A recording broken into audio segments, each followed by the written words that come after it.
দেখেন ডাকতেছে, ইয়া রাসূলুল্লাহ আমি তো জাগ্রত, আমি ঘুমায় না।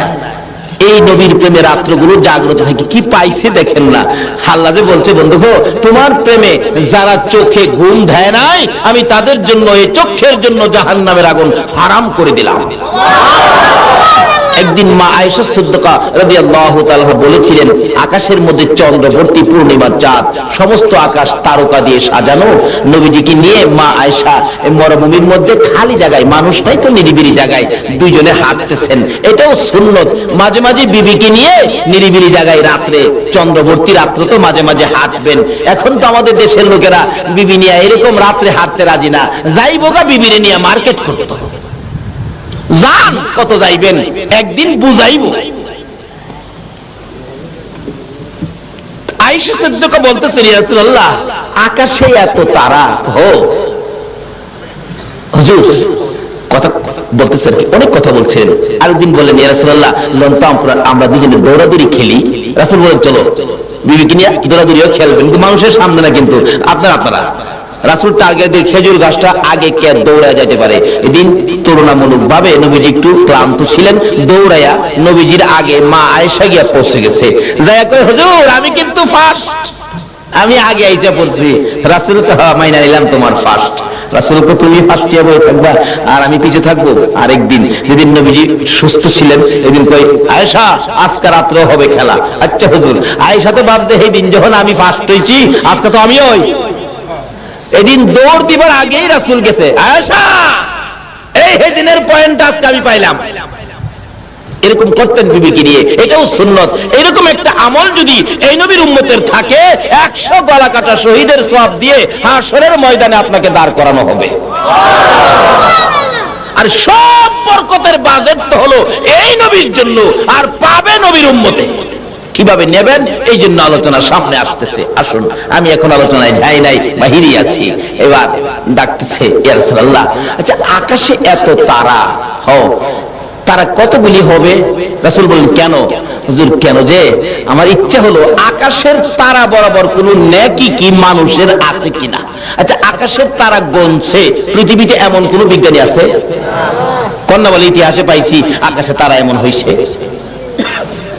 মোল্লা দুপিয়াজা মুরব্বীরা দেখছেন আগেকার দিনে বইয়ের মধ্যে ছিল, মোল্লা দুপিয়াজা প্রশ্ন করেছিলেন, আচ্ছা বলেন তো এই শহরে কতগুলো কাক আছে?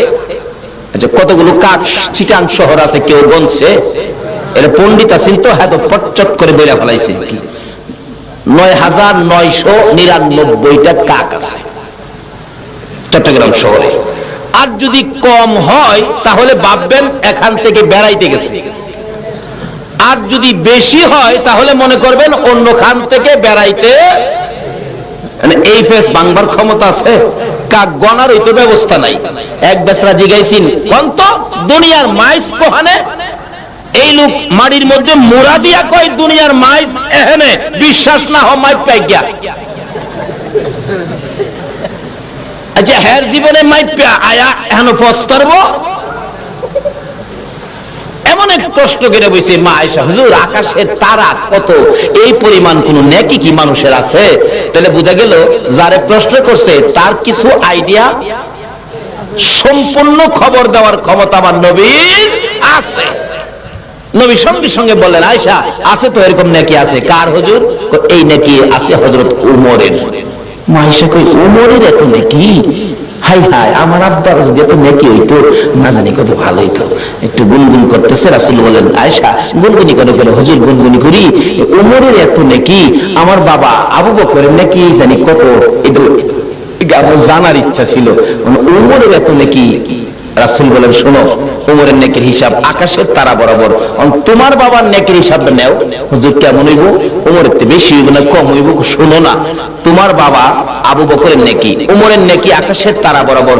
সমস্ত পৃথিবীর উম্মতের নেকি যদি আকাশের তারা বরাবর হয়, আর তোমার বাবা আবু বকরের এক রাত্রের নেকি যদি এক পাল্লায় দেওয়া হয়, সমস্ত পৃথিবীর উম্মতের নেকি আকাশের তারা বরাবর আরেক পাল্লায় দেওয়া হয়, তোমার বাবা এক রাত্রের নেকির সাথে সমস্ত পৃথিবীর উম্মতের নেকি ওজনে কোলাবে না।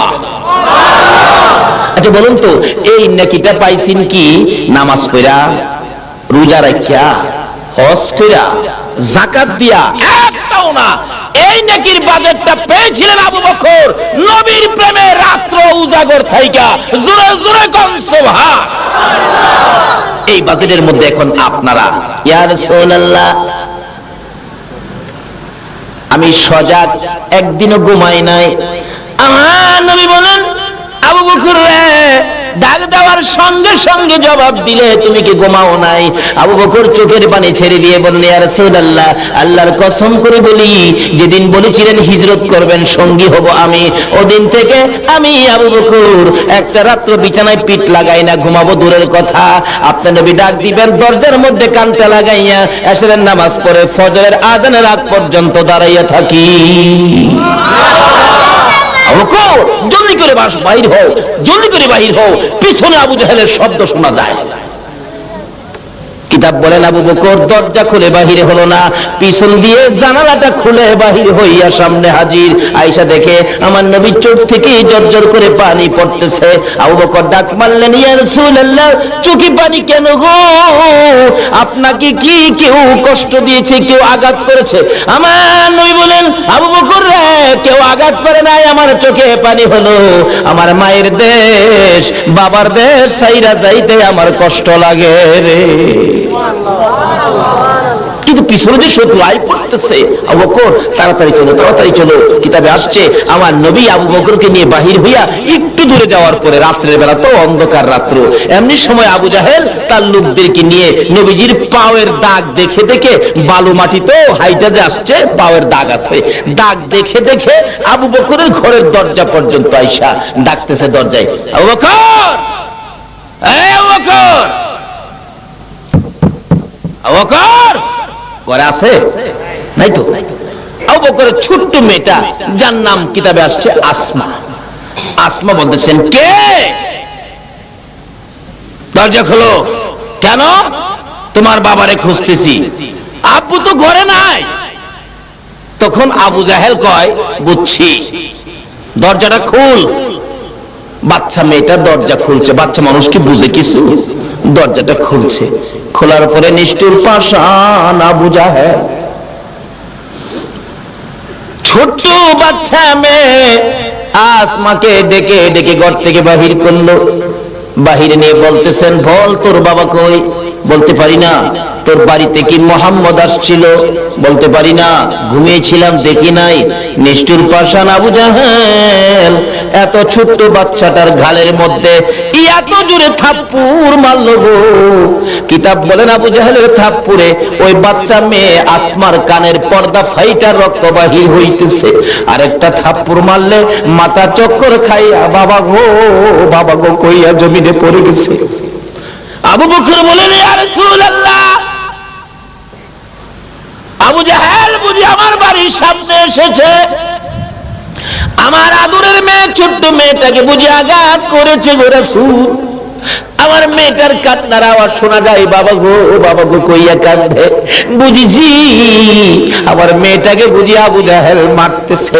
আমার নবী বলেন, আবু বকর রে, তোর মেয়েটাকে আবু জাহেল মারবে, এখন কি তুই আমারে ফালাইয়া মেয়ের দিকে যাবি, মেয়ে বাঁচাইতে যাবি, না আমি নবীর সঙ্গী হবে? আবু বকর একটা চিৎকার মেরে বলেন, ইয়া রাসূলুল্লাহ আল্লাহর কসম করে বলি, শুধু আসমা কেন, আমার সকল সন্তান যদি আবু জাহেল মেরে ফেলে আমার কোনো দুঃখ নাই, আমি আবু বকর রাসূল ফালাইয়া যাব না।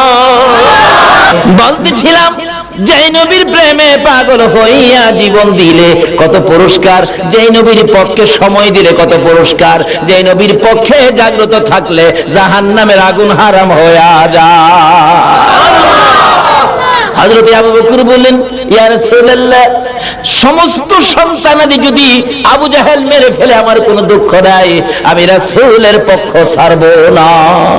হুজুর মইরা যাক, আসেন হুজুর আমরা চলে যাই। চলে গেলেন, যাইতে যাইতে সকাল হয়ে যাইতেছে, পূর্ব আকাশে আলো দেখা যায়, সূর্য উঠবে। আমার নবী বলেন, ও আবু বকর এবার তো রাস্তাঘাট পরিষ্কার হইতেছে, তারা আমাদেরকে দেখে ফেলবে। যাইতে যাইতে পাহাড় গাড়ি সুর নিজের চোখে দেখে আসছি, পাহাড়ে ডাকতেছে, ইয়া রাসূলুল্লাহ আসেন, আমার মধ্যে আসেন। আমি আগে ভাবতাম যে সমতল ভূমি, এই রাস্তার পাশে বুঝি কোনো গর্তের মধ্যে নবীজি বসেছিলেন, কিন্তু যায়া দেখি মক্কাতে না, এটা সমতল ভূমি নয়, রাস্তা ছেড়ে পাথরের পাহাড়ের উপরে গিয়া রাসূল উঠছে। যেই পাহাড়ে উঠছে, যেই সময় উঠছে, এই সময় একজন ব্যক্তি দেখলে ঘুরলে ফিরলে দেখা যাইতো। পাহাড় বলেন হুজুর আসেন, যেই নবী পাহাড়ের দিকে উঠতেছে কালো হয়ে গেছে পাথর, পাহাড়টা অন্ধকার হয়ে গেছে। জোরে জোরে কোন সুবহান। নবীর হেফাজতের জন্য পাহাড় কালো হইয়া অন্ধকার, এখনো পাথর কালো। লম্বা ঘটনা, ঢুকছেন যায় নবীজি একটা গর্তের মধ্যে, আবু বকর ঢুকলেন। রাসূল তো রাতে ঘুম নাই, আবু বকর শুইলে বসলে রাসূল আবু বকরের পাশে ঘুমাইলেন, আবু বকরের উরুর উপরে মাথাটা রেখে ঘুমাইলেন। এদিকে লম্বা ঘটনা, তারা তো নবীজির পায়ের দাগ দেখে দেখে পাহাড় পর্যন্ত আসছে, এরপর আর দাগ দেখা যায় না, কোথাও পাহাড়ে আছে। তালাশ করা শুরু করে, তালাশ করতে করতে করতে করতে একবারে যে গর্তের মধ্যে রাসূল ছিলেন এই গর্তের কিনারে গেছে, যায় দেখে এখানে একটা গর্ত দেখা যায়। আরেকজন ওই গর্ত দেখা গেলে এই গর্তের মধ্যে কেউ ঢুকলে এরকম থাকতো, গর্তের মুখের উপরে পাতালতা আছে, এর মধ্যে মাখরের জাল আছে, এমন কি কিতাব বলেন এই জালের উপরে কবুতরের ডিম পাইরা ডিম লইয়া বইরিস। তাহলে বুঝা গেল আমরা নবীর পাতালতাও ভালোবাসে, মাখরেও ভালো, কবুতরেও ভালো। আচ্ছা, এনে তিনটা আসছে মাত্র, পাতালতা, মাখর, কবুতর, তিনটা। আমি বলবো সমস্ত মাখলুকাত আমার নবীরে ভালোবাসে কিনা, কিন্তু খালি বাসি না আমরা মানুষ।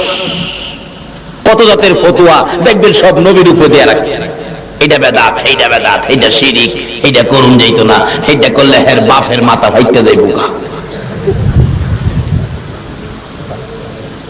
যাচ্ছে। একজন কয় এই গর্তটার মধ্যে দেখো, কিতাবে আসছে এই যে জায়গাটা দাঁড়ায় বলতেছে এই গর্তটা দেখো, যদি একটা কাক সামনে দিয়ে চাইতো তাহলে নবীজির পাও মোবারক দেখা যাইতো। আরেকজন কই এখানে কি দেখবি, দেখো কবুতর ডিম নিয়ে বইছে, নবীর ভালোবাসায় কবুতরের জীবন যাবে, উঠে না, ডিম নিয়ে বসে রইছে, এত ভালোবাসা একটা কবুতর হইয়া। এই জন্য কবুতরের দাম বাড়ছে না কমছে? কবুতর পাখি, এই জাতীয় কাক ও পাখি। আচ্ছা কোন তো দুইটা কাক যদি কেউ বাজারে নিয়ে যা ধইরা, দুইটা ব্যস্ত পারবো? একটা কবুতর নিয়ে গেলে কি? এই জন্য এই ভালোবাসার কারণে কবুতরের বাসাটা হয় মানুষের ঘরে ঘরে। আচ্ছা কোন তো কাকের বাসা কি মানুষের ঘরে আছে? পারবেন বলতে? এক জাতি এক কিসিমের, কিন্তু কাকের দাম আর কবুতরের দাম এক নয়। আল্লাহ কই কবুতর রে তোর দাম তো বাড়াইয়া দিলাম আমার এই নবীর ভালোবাসার কারণে। জোরে জোরে কোন সুবহান। যাই হোক, যাই না, ওদিকে সংক্ষেপ করলাম। এবার দেখতেছে নাই, চলো জায়গা নাই, চলে গেছে। হাউ বকর একটু পর পর হুজুর আই পড়ছে। রাসূল বলেন লা তাহজান ইন্নাল্লাহা মানা, ভয় পাইস না আবু বকর, আমাদের সাথে আছে আল্লাহ, ভয় পাইস না। এবার চলে গেলেন। লম্বা ঘটনা, এই গর্ত থেকে বাহির হবেন, বাহির হওয়ার আগে আবু বকরের পায়ের মধ্যে সাপে দংশন করলো। কেন? এই গর্তের মুখটা আবু বকর পা দিয়া বন্ধ রাখছিলেন। এবার বিশ্বে ক্লান্ত, একবারে কালো হয়ে গেছে, পড়ে গেলেন। নবীজির ঘুম ভাঙলেন, দেখে সাপ বাহির হলো। রাসূল চিৎকার দিয়ে বললেন এই সাপ, এই কি করলে, আমার আবু বকরকে দংশন করলে? সাপে ডাকে প্রভু গো আমার জবান খুলে দাও না, তোমার বন্ধুর সাথে কথা বলি। আমার আল্লাহ বলেন সর্বরে আমার বন্ধুর সাথে কথা বলার জন্য অনুমতি চাইলে, কথা বলতে চাইলে, জবান খুলতে চাইলে যা, আমি আল্লাহ তোর ডাক কবুল করলাম রে সাপ। যেহেতু আমার বন্ধুর সাথে কথা বলবি, নবীর সাথে কথা বললে, নবীর সাথে ভালোবাসা দিলে আমার আল্লাহ সাপের জবান খুইলা দেয়। সাপ বলতেছেন ইয়া রাসূলুল্লাহ আমাকে মাফ করে দেন, ক্ষমা করে দেন, ভুল করেছি হুজুর। ভুল করার কারণ হলো আমি খবর পেয়েছি আপনি এই রাস্তা দিয়ে মক্কা থেকে হিজরত করে মদিনা যাবেন, আপনার দুশমনেরা আপনাকে পিছন দিয়ে দাওয়া করবে। হুজুর ওই দিন থেকে 6 মাস পর্যন্ত এই গুহার মধ্যে বসে আছি, আপনি নবী যখন গুহার মধ্যে আসবেন আমি সাপ ওই গুহার মুখের মধ্যে বসে থাকবো, আপনার দুশমনদের মোকাবেলা করে আপনার দুশমনদেরকে ধ্বংস দংশন করে দুনিয়া থেকে বিদায় করে দেব। একটা সাপ হইয়া, হিংস্র প্রাণী হইয়া আমার নবীর ভালোবাসায় আসতে চাই। আজকে নবীর উম্মতেরা সেই নবীর ভালোবাসা দিতে চাই না। আল্লাহু আকবার। ইয়া রাসূলুল্লাহ, ইয়া গাউসুল আজম।